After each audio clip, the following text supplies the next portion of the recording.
고려가 망한 후 고려의 왕족 왕씨들은 모두 어디로 갔을까요? 그 많던 고려 왕족 왕씨는 조선 건국 후 어떻게 되었을까요? 고려가 망하자 고려의 왕족인 개성 왕씨는 태조 이성계에게 박해를 받게 되었습니다. 태조 원년 1392년 9월, 태조는 다음과 같은 명을 내렸습니다. 각지에 흩어져 사는 왕씨들을 불러들여 강화도와 거제도에 나누어 보내라. 이 명에 따라 왕씨들은 가족과 종을 데리고 가서 강화도와 거제도에 나누어 살게 되었습니다. 그리고 고려의 마지막 왕인 공양왕은 강원도 원주에서 간성, 간성에서 삼척으로 옮겨 살았습니다. 그러던 어느 날 큰 사건이 일어났습니다. 1394년 정월, 정의품인 문화부 참찬 박이가 김가행, 박중지를 소문난 점쟁이인 이응무에게 보내 점을 치게 했는데 이런 점괘가 나온 것입니다. 왕씨가 다시 일어납니다. 왕화, 왕거 형제의 신수가 아주 좋아요. 태조는 이 기회를 놓치지 않았습니다. 왕화, 왕거 형제가 삼촌인 중 성능과 함께 영모를 꾸몄다는 죄를 뒤집어 씌워 죽여버린 것입니다. 한편 신하들은 한 목소리로 태조에게 건의했습니다. 왕씨들이 여기저기 흩어져 살고 있는데 저들을 내버려 두면 나중에 큰 화를 입을 것입니다. 이번 기회에 모두 없애버리는 것이 나라를 위하는 일입니다. 태조는 신하들의 건의를 받아들여 왕씨들을 모두 죽이기로 했습니다. 그래서 삼척으로는 중추원 부사 정남진을 보내 공양왕과 그 아들을 죽였으며 강화도로는 형조전서 윤방경을 보내 왕씨들을 강화나루에 빠뜨려 죽였습니다.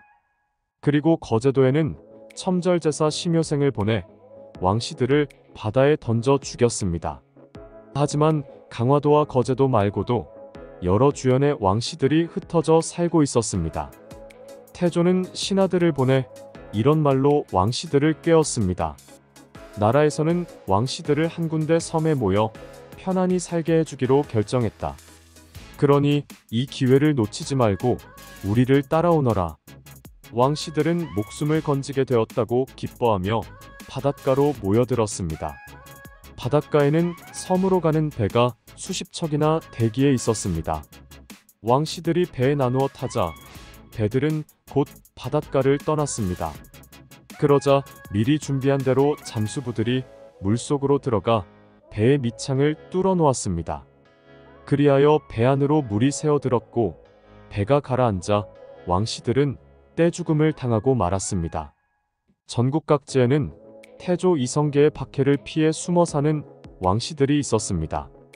이들은 전씨, 옥씨, 김씨, 마씨, 전씨 등으로 성을 바꾸고 신분을 속인 채 숨죽이며 지내야 했습니다.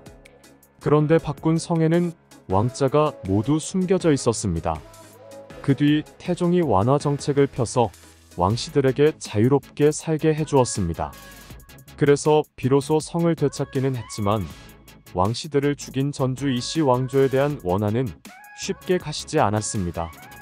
태조 왕건이 꿈속에 나타나 태조 이성계를 꾸짖었다면서요?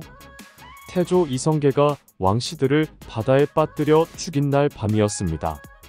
이성계의 꿈에 왕건이 나타나 호통을 치는 것이었습니다. 네 이놈! 내가 삼국을 통일하여 이 나라 백성들에게 은혜를 입혔는데 너는 어찌하여 죄 없는 내 자손들을 참혹하게 죽였느냐? 머지않아 너도 보복을 받을 줄 알아라. 태조는 식은땀을 흘리며 잠에서 깨어나 승지를 불러 말했습니다. 선원록을 찾아 가져오너라. 선원록은 고려 왕실 족보였습니다. 조선 왕실 족보도 같은 이름이었습니다. 태조는 승지가 선원록을 가져오자 그 가운데 한 장을 가리키며 말했습니다. 여기에 적혀있는 왕씨들을 사면해 주어라. 그뿐만 아니라 태조는 숭의전이라는 사당을 지어 왕씨들에게 고려 왕에 대한 제사를 지내게 했다고 합니다. 고려 왕족 왕씨에 대한 이야기를 하나 더 전해드리겠습니다. 섬 이름으로 남은 사내가 있습니다. 그는 고려의 마지막 왕족이었습니다. 익령군 왕기는 고려가 망조로 들어선 정세를 잇고 배를 타고 이곳으로 이주했습니다. 외구 약탈로 버려진 섬에 정착해 땅을 개간하고 짐승을 기르고 고기를 잡았습니다.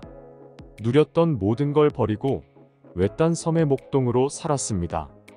왕씨 성을 숨긴 사내가 섬에 정착하고 3년 후 고려가 망했습니다. 대부분의 왕족은 거제도 앞바다에 수장되어 몰살당했으나 그는 살아남았습니다. 이후 익령군의 령과 일으킬 흥을 써 영흥도라 부르게 되었습니다. 왕씨에서 옥씨와 전씨로 성을 바꾸고 말을 키우는 목동이 되어 일가를 살린 것입니다. 조선의 실학자 이중환의 택리지에도 이 기록이 남아 있습니다. 흥미로운 것은 조선의 어느 관원이 영흥도에서 익령군이 살았던 집의 문을 열어보려 하자 목동 남녀가 나타나 이 문을 열면 그 자손이 죽습니다. 그런 연유로 이 문을 열지 못하게 한 지 300년이 되었습니다. 라며 애걸하여 그만두었다고 합니다.